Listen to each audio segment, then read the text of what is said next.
بسم اللہ الرحمن الرحیم۔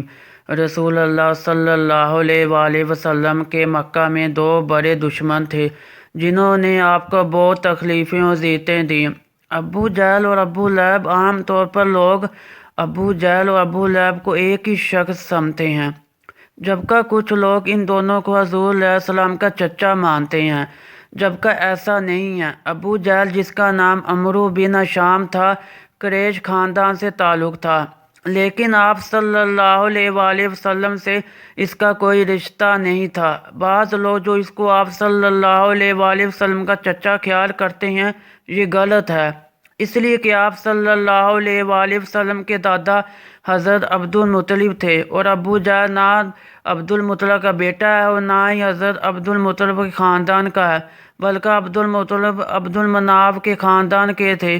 ابو جہل مخزومی قبیلہ اور خاندان کا تھا، ان دونوں میں خونی رشتہ نہیں ہے۔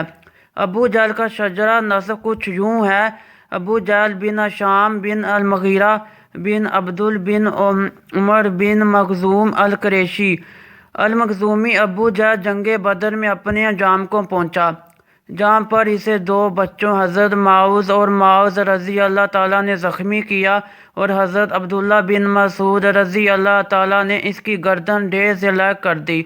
تاریخ میں اکثر ابو جہل کو اسلام کا سب سے بڑا دشمن قرار دیا جاتا ہے، جبکہ باریک بینی سے جانچا جائے تو ابو لہب اسلام اور محمد صلی اللہ علیہ وآلہ وسلم کا سب سے بڑا دشمن تھا۔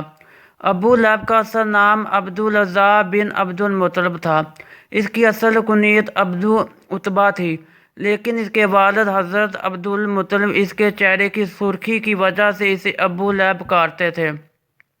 ابو لہب حضور اکرم صلی اللہ علیہ وآلہ وسلم کا حقیقی چچا تھا۔ جب ابو لہب کو کسی نے بتایا کہ آپ کے چھوٹے بھائی حضرت عبداللہ کے گھر بیٹا پیدا ہوا ہے تو ابو لہب بہت خوش ہوا۔ اس نے ایک لونڈی صوبیہ کو ظاہر کر دیا۔ ابو لہب اسلام کے بڑے دشمن میں سے تھا۔ جب حضور اکرم صلی اللہ علیہ وآلہ وسلم نے اعلان نبوت کیا تو ابو لہب نے سخت مخالفت کی۔ آپ صلی اللہ علیہ وآلہ وسلم کی شان میں گستاخی پر اتر آیا۔ جب خدا کی طرف سے رشتہ داروں کو دین کی دعوت کا حکم ہوا تو آپ صلی اللہ علیہ وآلہ وسلم نے کوفہ صفا پر چڑھ کر قریش والوں کو پکارا۔ جب سارے اکٹھے ہوئے تو آپ صلی اللہ علیہ وآلہ وسلم نے فرمایا: اگر میں تم میں سے کہوں اس پہاڑی کے پیچھے ایک لشکر تم پر حملہ کرنے والا ہے، کیا تم میری بات کا یقین کر لو گے؟ سب نے آپ صلی اللہ علیہ وآلہ وسلم کے حکم پر لبیک کہا کہ آپ صلی اللہ علیہ وآلہ وسلم ہمیشہ ہی سچ بولتے تھے۔ اس کے بعد آپ صلی اللہ علیہ وآلہ وسلم نے فرمایا کہ میں خدا کے حکم سے تم کو ایک سخت عذاب سے آگاہ کرنے کے لیے آیا ہوں، جو دشمنوں کے حملے سے زیادہ خطرناک ہے۔ جب آپ صلی اللہ علیہ وآلہ وسلم نے یہ الفاظ فرمائے تو ابو لہب نے آپ کے مخالفت کرتے ہوئے کہا: غارت ہو تم پر، نعوذ باللہ، تو نے ہم کو اس لیے بلایا ہے۔ اس پر سورۃ لہب نازل ہوئی۔ جب رسول کریم صلی اللہ علیہ وآلہ وسلم پیغام خدا دیتے تو ابو لہب آپ صلی اللہ علیہ وآلہ وسلم کو برا بھلا کہتا اور جھوٹا کہتا، اور کہتا کہ تم اپنی آباء و اجداد کے دین کو چھوڑ کر اپنا جھوٹا دین پھیلا رہے ہو۔ بعض روایات میں ہے کہ ابو لہب نے کوفہ صفا پر چڑھ کر رسول صلی اللہ علیہ وآلہ وسلم کو قتل کرنے کے لیے پتھر بھی اٹھایا۔ ابو لہب حضور صلی اللہ علیہ وآلہ وسلم کے اتنے مخالفت تھے کہ جب حضور اکرم صلی اللہ علیہ وآلہ وسلم کے بیٹے عبداللہ کا انتقال ہوا تو ابو لہب بہت خوش ہوا اور دوڑتا ہوا اپنے دوستوں کے پاس گیا اور کہا: نبی محمد صلی اللہ علیہ وآلہ وسلم اتبر ہو گئے، یعنی ان کی نسل مٹ گئی، نعوذ باللہ۔ ایام حج میں بھی ابو لہب آپ صلی اللہ علیہ وآلہ وسلم کے پیچھے لگا رہتا، یہاں تک کہ وہ آپ صلی اللہ علیہ وآلہ وسلم کو پتھر مارتا، جس سے رسول صلی اللہ علیہ وآلہ وسلم کی ایڑیاں خون سے تر ہو جاتی۔ قرآن پاک میں بدبخت ابو لہب کی موت کے بارے میں سخت الفاظ بیان کیے گئے ہیں، جو کہ حرف بہ حرف پورے ہوئے۔ وہ بہت سی ذلت کی موت مرا۔ ابو لہب بہت مالدار تھا۔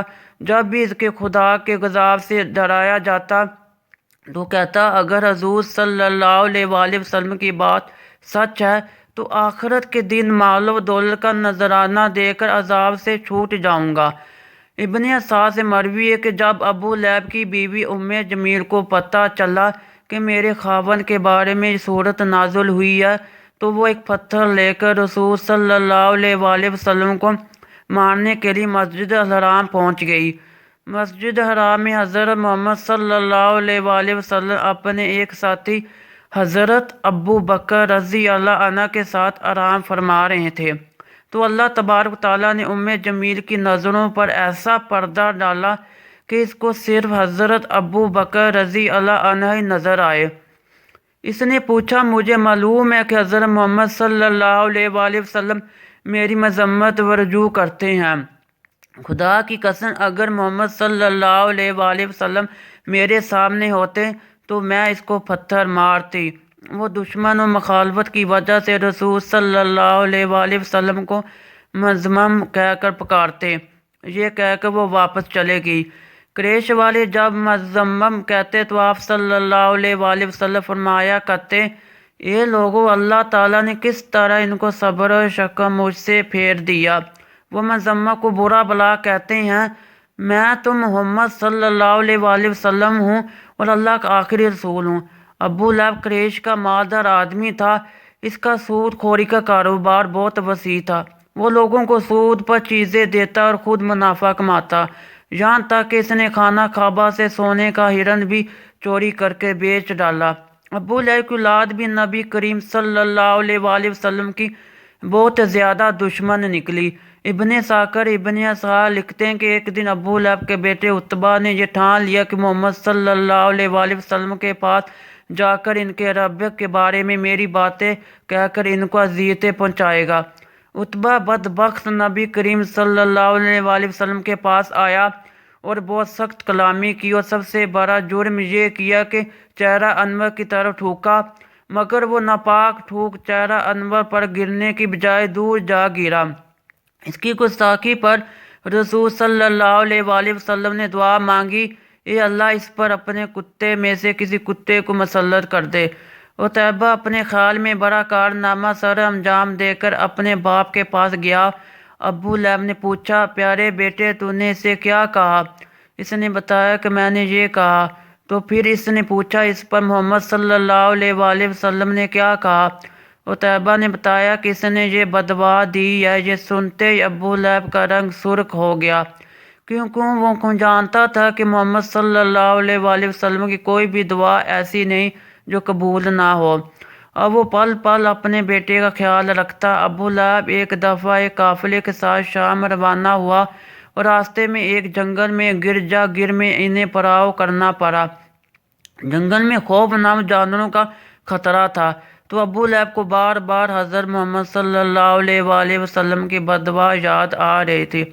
ابو لہب نے قافلے والوں سے کہا چونکہ تم لوگوں پر میرے بہت زیادہ احسانات ہیں تو میں تم سے ان کا بدلہ یہی چاہتا ہوں کہ آج رات میرے بیٹے عتبہ کی حفاظت کرو، بس تم سارا سامان اس گرجا گر کے سین میں جمع کرو، اس کے اوپر میرے بیٹے کا بستر لگا دو، پھر اس سامان کے ارد گرد تم سب سو جاؤ۔ اب بعض روایت کرتے کہ ہم نے ایسا ہی کیا، رات جب سو گئے تو جنگل سے شیر آیا، ہم سب کے چہروں کو اس نے سونگا مگر کس کو کچھ نہ کہا، پھر سامان کے بلند ڈیر پر چڑھ گیا، عتبہ کے چہروں کو سونگا، اسے چیر پاڑ ڈالا۔ ابو لہب کا برا حال تھا، وہ کہہ کر جا رہا تھا کہ میں جانتا تھا میرا بیٹا محمد صلی اللہ علیہ وآلہ وسلم کی بددعا سے کبھی نہیں بچ سکے گا۔ ناظرین گرامی، ابو لہب، اس کے بیٹے عتبہ، اس کی بیوی کا انجام انتہائی دردناک و ابتناک ہوا کیونکہ اللہ پاک نے سورہ لہب میں پہلے ہی ان کے لیے عذاب کا فیصلہ سنا دیا تھا۔ جنگ بدر کے 7 دن بعد حضور صلی اللہ علیہ وآلہ وسلم کے چچا ابو لہب چیچک کی بیماری میں مبتلا ہوا اور گلسیر کر مرا۔ روایت ہے کہ اس کو ایک ریشے دار دانہ نکلا جو پھٹا، پھر اس سے مزید دانے نکلے۔ اب ان دانوں کی جب بدبو پھیلنے لگی تو اس کی اولاد و بیوی نے یہ فیصلہ کیا کہ ان کو اپنے گھر سے کسی ویران کنڈر میں منتقل کر دیتے ہیں تاکہ یہ بیماری کسی اور میں منتقل نہ ہو۔ اس بیماری بدبو اور اذیت کے 7 دن رہنے کے بعد ابو لہب جنت واصل ہوا۔ اس کی لاش 3 دن تک پڑی رہی، کوئی اس کے قریب نہ پٹکا تھا۔ لوگوں کو ڈر تھا کہ جو قریب جائے گا اسے چوٹ کی بیماری لگ جائے گی، جس سے ابو لہب مرا۔ جب بدبو پھیل گئی تو لوگوں نے اس کے اہل وقال کو کچھ شرم دلائی۔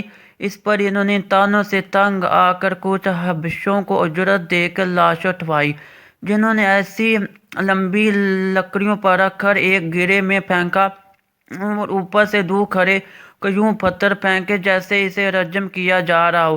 ابو لہب کی وہ بیوی ام جمیل کے نام سے معروف تھی، جو ابو سفیان کی بہن تھی۔ اس کا نام عربہ بنت حرب تھا۔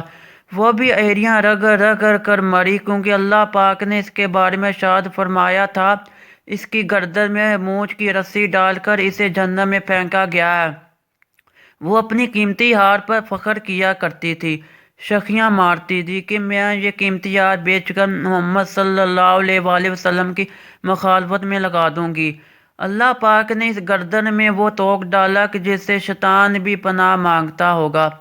اللہ پاک ہمیں اسلام پر چلنے کی توفیق دے، ہمیں رسول صلی اللہ علیہ وآلہ وسلم ان کی پیاری آل سے بے پناہ محبت عطا فرمائے، آمین۔ کمنٹ سیکشن میں آمین لکھنا مت بھولیے گا۔